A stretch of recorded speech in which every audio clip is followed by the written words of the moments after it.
عزیز طلباء و طالبات اور اردو کے معلمین و معلمات، آپ سب کی خدمت میں السلام علیکم۔ گلستان اردو چینل میں آپ سب کو خوش آمدید کہتے ہیں اور یہ امید کرتے ہیں کہ آپ سب بخیریت ہوں گے۔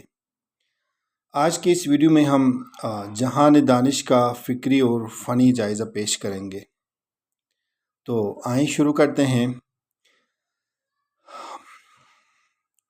یہاں سوال یہ پیدا ہوتا ہے کہ وہ کون سی فکری و فنی خصوصیات ہیں جن کی بدولت اسے اتنا نمایاں مقام حاصل ہوا، یعنی جہان دانش میں وہ کون سی فکری اور فنی خصوصیات ہیں جن کی بدولت اسے اتنا نمایاں مقام حاصل ہوا۔ تو فن آپ بیتی اور جہان دانش۔ سچی آپ بیتی لکھنا ایک انتہائی دشوار عمل ہے۔ آپ بیتی نگار کو دو کھٹن مراحل سے طے کرنا ہوتا ہے۔ نمبر 1، اسے اپنے آپ سے محبت۔ نمبر 2، دوسروں کا خوف۔ اگر کوئی شخص سچ اپنے تمام تر عیوب بیان کر بھی دے تو کیا معاشرے میں اتنی اخلاقی جرأت ہے کہ ان عیوب کو برداشت کر سکے؟ کسی شاعر نے کیا خوب کہا ہے، افسوس 100,000 سخن ہائے گفتنی، خوب فساد خلق سے ناگفتہ رہ گئے۔ جہان دانش کے مطالعے سے ہمیں اس بات کا اندازہ ہوتا ہے کہ احسان دانش فن آپ بیتی کا خاصا گہرا شعور رکھتا ہے۔ چنانچہ جہان دانش کے دیبائے حیات میں وہ اپنا تصور آپ بیتی یوں واضح کرتے ہیں، ہر چند کے آپ بیتی لکھنا آسان کام نہیں، اس کے لیے تندرست تصور، جیالہ حافظہ اور تازہ دم قوت تخلیق درکار ہوتی ہے۔ آپ بیتی لکھنے والا انسان ناول نویسی یا افسانہ نگار کی طرح ادب تخلیق نہیں کرتا، بلکہ ان کے جادہ فکر سے ہٹ کر گزری ہوئی صداقتوں کو عصر حاضر کے بالا بر میں اس طرح رفع کرتا ہے کہ سیون دکھائی نہیں دیتی ہے۔ جہان دانش احسان دانش کی نثری کاوشوں کا وہ ثمر ہے جس میں ان کی زندگی کے ہر پہلو کی تصویر کشی ملتی ہے۔ جہاں جوانی کے جوار باٹا کا عکس صفحہ کرتاس پر بکھرا نظر آتا ہے، وہیں ادیڑ عمر کی دانشمندی بھی اپنا رنگ دکھائی دیتی ہے۔ یہ آپ بیتی 1446 صفحات پر مشتمل ہیں اور کسی انسان کی طویل زندگی کے لیے اتنے صفحات بہت کم ہیں۔ مگر صاحب تحریر کا کمال یہ ہے کہ انہوں نے صفحات کی کمی کے باوجود اپنے شخصی خاکے کو دھندلا نہیں ہونے دیا۔ احسان دانش کو کمی محسوس ہو تو قاری کو کسی طرح کی بھی تشنگی محسوس نہیں ہوتی۔ یہی تو آپ بیتی کا کمال ہے۔ احسان دانش نے اپنی آپ بیتی میں وہ سب کچھ لکھ دیا ہے جو ان پر اور ان کے دل پر گزرا، جبکہ خود نوشت سوانح عمری بقول ڈاکٹر سید عبداللہ کے شخصی زندگی کے چیدہ واقعات اور ان کے باطنی محرکات کو بیان کر دینے کی سکت رکھتی ہیں۔ صداقت اور خلوص، یہ آپ بیتی احسان دانش کی زندگی کے مختلف ادوار کی مؤثر اور سچی داستان قرار دی جاتی ہے۔ صداقت اور خلوص جو آپ بیتی نگاری کا اہم لوازمہ ہے، اس آپ بیتی کا طرِ امتیاز ہے۔ اس بنا پر ڈاکٹر سید عبداللہ اس آپ بیتی کو دوسری آپ بیتیوں سے منفرد اور مختلف قرار دیتے ہوئے کہتے ہیں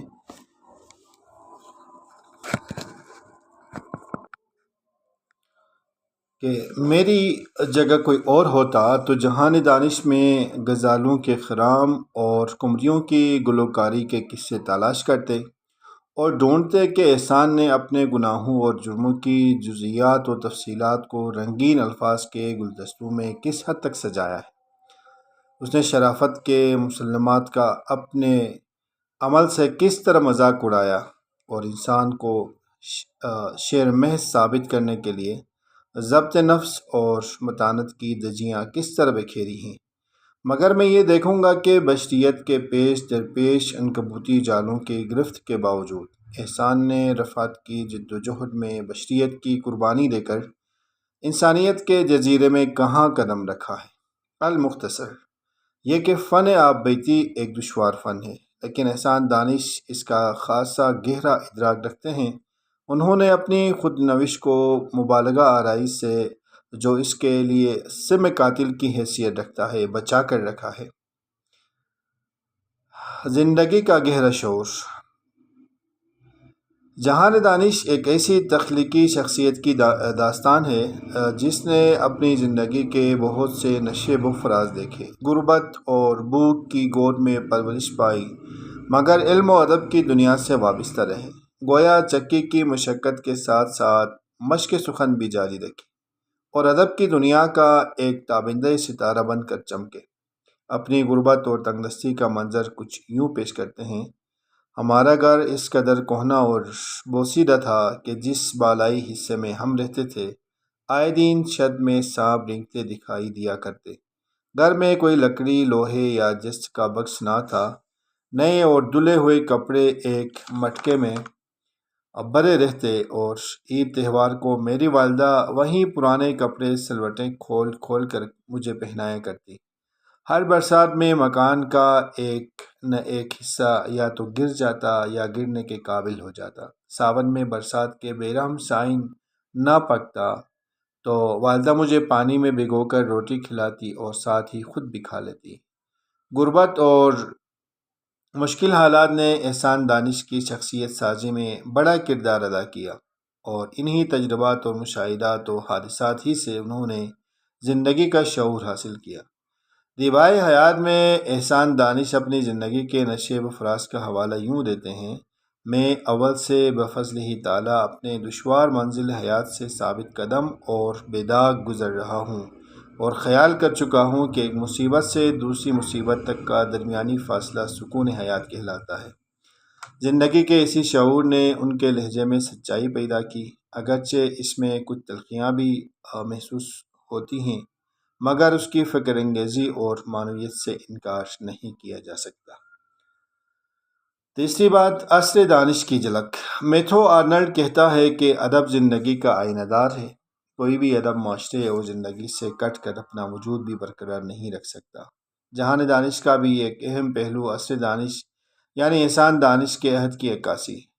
اس جھلک سے ہم مزدوروں کی ابتر حالت، اہل شہر کی ابن الوقتی کے مقابلے میں گاؤں کے باشیوں کی سادہ لوحی اور خلوص، اہل لکھنؤ کی مہمان نوازی اور 14 اگست کے حوالے سے پاکستان کے وجود میں آنے کا مختصر حال معلوم کرتے ہیں۔ گویا دانش کی آپ بیتی ایک نقطے سے پھیلتی ہوئی نظر آتی ہے۔ ان کا اسلوب ہر دم ان کے جیالہ حافظہ اور تازہ دم قوت تخلیق کا ساتھ دے رہا ہے، اور گزری ہوئی صداقتوں کو عصر حاضر کے بالابر میں اس طرح رفو کر دینا کہ سیون تک دکھائی نہیں دیتی۔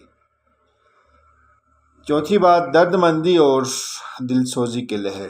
احسان دانش نے اپنی داستان حیات کو ضبط تحریر میں لانے سے پہلے اپنے ماضی پر اس طرح نظر ڈالی کہ بہت سے مدفون اور زخمی لمحے وقت کی گرد ہٹا کر خود ان سے مخاطب ہو گئے۔ ماضی کی بازیافت کی ایک تخلیقی عمل ہے، اور ماضی کے عالم و مسائل کو یاد کرنا ایک انتہائی دشوار عمل ہے، اور اپنے زخموں کو کریدنے کے مترادف ہے۔ اسی لیے آپ بیتی لکھنے والا بنیادی طور پر اپنے تجربات و مشاہدات کو اس لیے پیش کرتا ہے کہ آنے والی نسلیں اس سے شعور کی روشنی حاصل کریں۔ یہی وجہ ہے کہ احسان کی اس کتاب میں بہت سے مقامات پر دردمندی اور دلسوزی کی ایک لہر سی محسوس ہوتی ہیں، خاص طور پر جب وہ قیام پاکستان کا واقعہ پیش کرتے ہیں تو نہ صرف اس مخصوص دور کے سیاسی اور سماجی احوال کی منظر کشی کرتے ہیں، بلکہ قیام پاکستان کے اصل مقاصد پر بھی روشنی ڈالتے ہیں۔ پاکستان کے قیام کا یہ مقصد ہرگز نہیں تھا کہ آبادیوں کا تبادلہ ہو جائے، بلکہ اس کے معنی تو یہ تھے کہ دو ملکوں میں اکثریت کے دو قانون حیات رائج ہو، اور تقابلی مطالعے سے یہ معلوم ہو جائے کہ ان دونوں میں عوام کو کون سا قانون زندگی اور اس کی آسائش کا حق دیتا ہے۔ لیکن ہوا یہ کہ تخریب پسند اور متعصب لوگوں نے قتل و غارت پر کمر باندھ لی، اور بگڑے ہوئے لوگوں کے منہ کو انسانی خون لگ گیا۔ اچھے لوگوں نے جمہوریت اور مساوات کے علاوہ رحم و انصاف کے اصولوں سے روگردانی کر لی۔ اس اقتباس سے ہمیں اس بات کا بخوبی اندازہ ہوتا ہے کہ احسان دانش کے ہاں درد مندی اور دل سوزی کی لہر ابھرتی ہے، اگلی بات، رجائی لب و لہجہ۔ احسان دانش کی آپ بیتی کی ایک اہم خصوصیت اس کا رجائی لب و لہجہ ہے۔ مشکل اور صبر آزما حالات میں وہ اپنی شخصیت کو شکست و ریخت کا شکار نہیں ہونے دیتے، بلکہ ہر قسم کے مشکل حالات میں امید کا ایک دیا ان کی شخصیت میں فروزاں نظر آتا ہے۔ مثلاً ایک جگہ وہ لکھتے ہیں، میری عمر کی باولی گہری ضرور ہے لیکن اندھیری نہیں۔ جب میں اس میں جھانکتا ہوں تو چاروں طرف طاقوں میں چراغ جل اٹھتے ہیں اور سیڑھیاں اس قدر روشن ہو جاتی ہیں کہ درزیں تک نظر آنے لگتی ہیں۔ مجھے میرے ماضی نے اس قدر کھندلا دیا ہے کہ کہیں تو پٹخنیاں کھا کھا کر میرا بدن نیلا پڑ گیا اور کہیں چوٹل جگہیں اپنی سطح سے ابری کی ابری رہ گئی، مگر نظر میں تہ رسی آ گئی۔ ڈاکٹر سید عبداللہ اور جہان دانش۔ ڈاکٹر سید عبداللہ نے جہان دانش کا تجزیہ کرتے ہوئے ان کی چند خصوصیات بتائی ہیں، کچھ یوں ہیں۔ نمبر 1، پاس ناموس عشق۔ نمبر 2، غریب مزدور کی پرخلوص اور بہادرانہ جد و جہد کی داستان۔ نمبر 3، مصنف کا خدا اور اسلام پر گہرا اور غیر متزلزل ایمان۔ تو عزیز طلباء و طالبات، آج کی اس ویڈیو میں ہم نے جہان دانش کی فکری اور فنی جائزہ لیا۔ امید کرتے ہیں آپ کو یہ ویڈیو ہماری ضرور مفید ثابت ہوگی، خاص طور پہ اردو ادب کے معلمین و معلمات اور وہ طلباء اور وہ امیدوار جو میں اردو کے پیپر دے رہے ہوں یا خاص طور پہ کسی اردو لیکچرشپ FSC وغیرہ کے جو تھرو جو ٹیسٹ ہوتے ہیں، ان ٹیسٹ کی تیاری کے لیے ان کے لیے بھرپور مفید ثابت ہوگی۔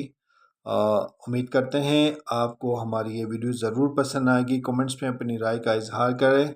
اسی طرح کی دیگر ویڈیو سے استفادہ کرنے کے لیے آپ ہمارے ساتھ رہیے، خاص طور پہ گلستان اردو چینل کو سبسکرائب کریں۔